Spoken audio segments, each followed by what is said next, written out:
Hello दोस्तों, मैं हूं जावेद। स्वागत है आपका मेरे यूट्यूब चैनल पे। जैसा कि थंबनेल देख के आपको पता चल गया होगा कि किस टॉपिक पे ये वीडियो होने वाली है।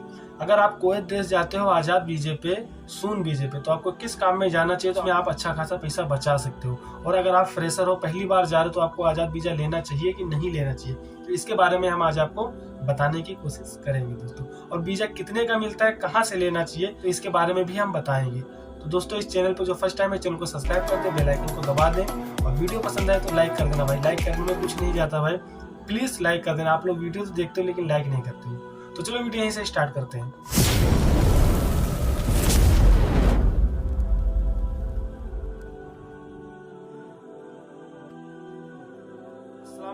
अस्सलाम वालेकुम वरहमतुल्लाहि वबरकातुहू। कैसे हो आप लोग? उम्मीद करता हूँ सब खैरियत से होंगे मेरे भाई लोग। भाई आज की इस वीडियो में हम आपको बताएंगे कि अगर आप कुवैत देश जा रहे हो आज़ाद वीजे से, तो आपको किस काम में जाना चाहिए जिसमें आप अच्छा खासा पैसा बचा सकते हो।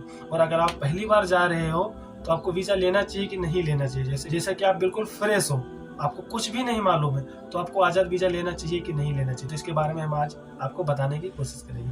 तो पहले बात करते हैं जो रिटर्न है, और जिनको मालूम है, अरबी भी मालूम है, तो वो किस काम में जाएं, कहाँ से वीजा लें और किस काम में जाएं। दोस्तों, अगर आप कुवैत का वीजे के लिए अप्लाई कर चुके हो, आज़ाद वीजे के लिए, या किसी एजेंट के जरिए से आप ले रहे हो वीजा, तो भाई वो कितने का मिलेगा। अगर आप किसी एजेंट के जरिए से ले रहे हो भाई, तो वो आपको बताएगा 800 KD, 900 KD, 1000 KD तक के वो आपको बता देते हैं। और अगर आप वीजा किसी यार दोस्त से लेते हो तो वही प्राइस कम हो जाता है, पैसे कम हो जाते हैं। तो आपसे हम यही राय देंगे भाई कि अगर आपका कोई यार दोस्त है या फ्रेंड है, तो आप एक बार उससे ट्राई करो, क्योंकि उससे अगर आप ट्राई करोगे तो आपका पैसा थोड़ा सेफ रहेगा। अगर वो 1000 KD मांग रहा है, तो अगर आप किसी यार दोस्त से ले रहे हो वीजा, तो 700-800 KD में आपका हो जाएगा। अगर आप 18 नंबर वीजा ले रहे हो, तो आप किसी यार दोस्त से ही लो, क्योंकि उसको पूरी डिटेल पता रहती है कि कफील कैसा है, आने के बाद फिर आपको कोई प्रॉब्लम तो नहीं करेगा। और ऑफिस वालों को कुछ पता नहीं रहता, वो सिर्फ वीजा आपको दे देंगे, फिर आपका कफील कैसा है, क्या है क्या नहीं, फिर आप वहाँ पे जाओगे, फिर कफील आपसे जितना मांगेगा आपको उतना देना पड़ेगा। जैसे कि उसने 800 KD तो ले लिया, एक बार इकामा लगा दिया, अब दोबारा इकामा लगाने में आपसे जितना वो मांगे आपको देना पड़ेगा। तो हम यही आपसे राय देंगे कि अगर आपका कोई यार दोस्त है तो उसी से आप एक बार संपर्क करो दोस्तों। और अगर आप यार दोस्त से वीजा ले रहे हो ना भाई, तो उसमें आपका प्राइस भी कम हो जाएगा। जैसे कि 18 नंबर में कई कैटेगरी आते हैं, जैसे एक सवा खास हो गया, खादिम हो गया। अगर आपको कोई यार दोस्त है तो उससे बोलो उससे बोलो कि सवा खास का ही निकाले। सवा खास का मतलब ये होता है ड्राइवर का।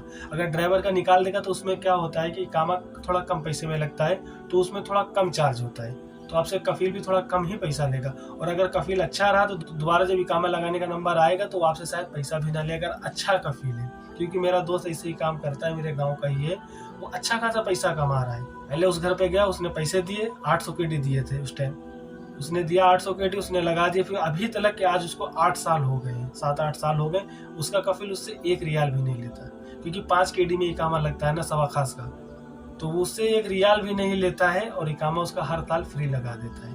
तो आप भी ट्राई करना, सवा खास का ही ट्राई करना, कि वो क्या होता है कि सवा खास में थोड़ा कम पैसा लगता है दोस्तों। और अब बात करते हैं काम की। तो दोस्तों, अगर आप कोई देश में जा रहे हो तो किस काम में आपको ज़्यादा पैसा मिल सकता है।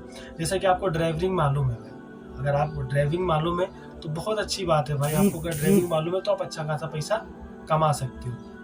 कैसे कमा सकते हो? अगर आप किसी होटल में या मताम में गाड़ी अगर अपनी डिलीवरी में लगा दोगे, डिलीवरी में, तो उसमें क्या होता है कि आपको 8 घंटे ड्यूटी, या 6 घंटे, या 8 घंटे, या 9 घंटे, जो भी आपके ऊपर डिपेंड हो, मतलब जैसा कि आपका इस्तेफाक हुआ हो वो आप करो। उसके बाद फिर ओवर टाइम भी कर सकते हो। और डिलीवरी में क्या होता है कि आप एक तलबात दे रहे हो, तो उस पर आपको कुछ टिप भी मिलेगा। और उसमें सैलरी क्या होती है कि आपको 300, 400, 450 KD आपको आराम से मिल जाएगी।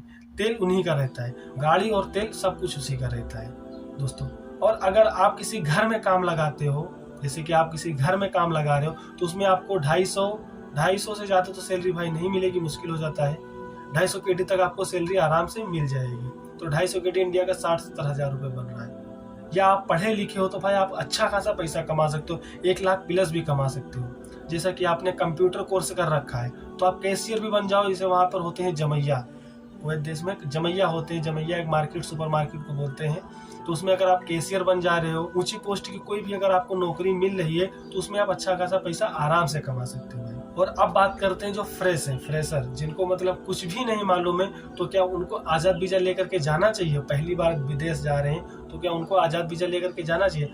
तो भाई अगर आप बिल्कुल कुछ भी नहीं जानते हो तो हम आपसे यही राय देंगे कि भाई आप आज़ाद वीज़ा लेकर के ना जाओ। एक बार आप ट्राई करो गल्फ में रहने की, किसी भी काम में जाओ, ट्राई करो और वहाँ पर अरबी सीखो, वहाँ के मतलब तौर तरीके सीखो। दूसरी बार आप आज़ाद वीज़े से जाओ, क्योंकि अगर आप पहली बार जा रहे हो तो आपको भाई बहुत दिक्कतों का सामना करना पड़ सकता है।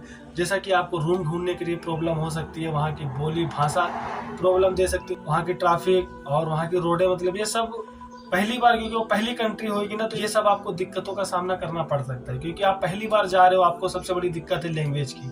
आपको कुछ भी नहीं मालूम है, सबसे बड़ी दिक्कत लैंग्वेज की है दोस्तों।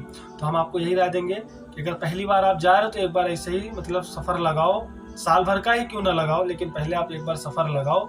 उसके बाद दूसरी बार जब आप जाओ तो आज़ाद वीज़े से जाओ। और अगर जैसे कि आप पढ़े लिखो तो आपको कोई दिक्कत नहीं भाई। अगर आपके पास कोई डिग्री है, कोई मार्कशीट है, तो भाई आप आज़ाद वीज़े से जाओ और अच्छा खासा पैसा आप कमा सकते हो। क्योंकि आप पढ़े लिखे हो, आपको इंग्लिश मालूम है। तो गल्फ कंट्री में क्या होता है कि अरबी और इंग्लिश चलती है, तो आपको इंग्लिश मालूम है तो आपको कोई दिक्कत नहीं होगी, तो आप कोई सा भी काम ढूंढ सकते हो भाई।